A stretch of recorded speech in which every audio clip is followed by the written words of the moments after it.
My name is Ralph Regenvanu and I'm the Member of Parliament for Port Vila in Vanuatu, and I'm standing in Port Vila. We are now about 1 month out from when Cyclone Pam hit us. So Cyclone Pam was a Category 5 cyclone, so that's the strongest you can get. And the direction of the travel of Pam, it went from the north of Vanuatu right down the island chain to the south. So it followed the country from north to south, unlike previous cyclones which hit one particular part of the country. So essentially all of Vanuatu was affected, the entire population. The population is not big, it's only about 260,000 people, but we consider the entire population to have been affected. What happened with Cyclone Pam was that an estimate that we have now of the damage that was caused, perhaps 90% damage to houses and buildings. I would say of those, half of them lost their roofs, the others were damaged in other ways. Massive damage to trees and vegetation, and when you consider that the majority of the people in Vanuatu satisfy most of their livelihood needs, their food, building materials from the bush and their gardens. Most people are subsistence gardeners. Basically the food supply destroyed. 90% of water supply systems were destroyed as well. And so immediately after Cyclone Pam, it was just a really terrible time, and many people are still in that time right now because they are still facing that same situation I just described to you.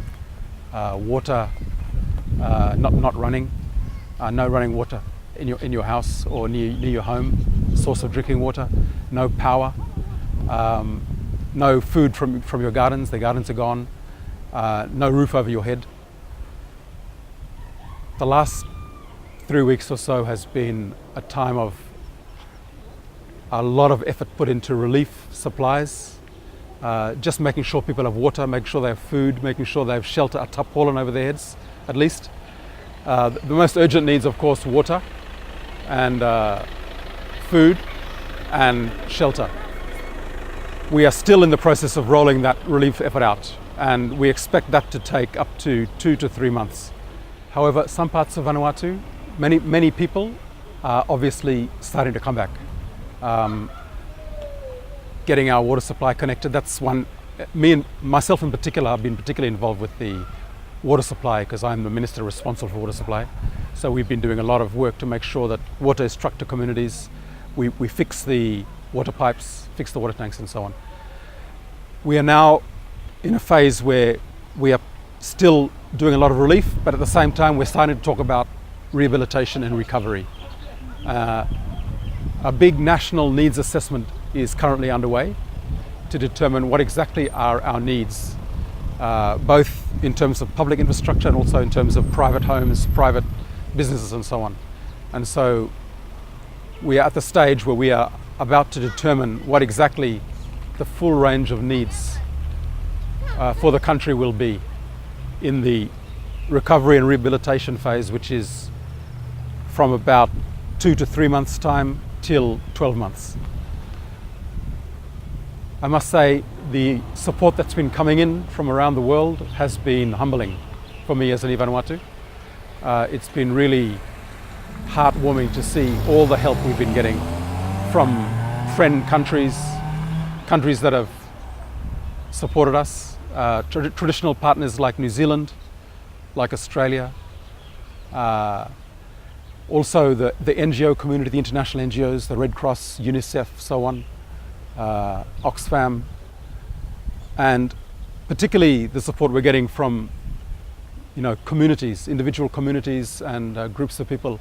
And I'd like to do a big shout out to the communities of South Canterbury in New Zealand who are at this fundraising event, because really your contribution will be invaluable to trying to bring back the people of Vanuatu to a life where they feel they have the basic needs satisfied and they can continue to raise their children in a way that will lead to a better future. So a big thank you to all the families in South Canterbury, We have our own family there, of course, my brother and his family, my nephews and nieces.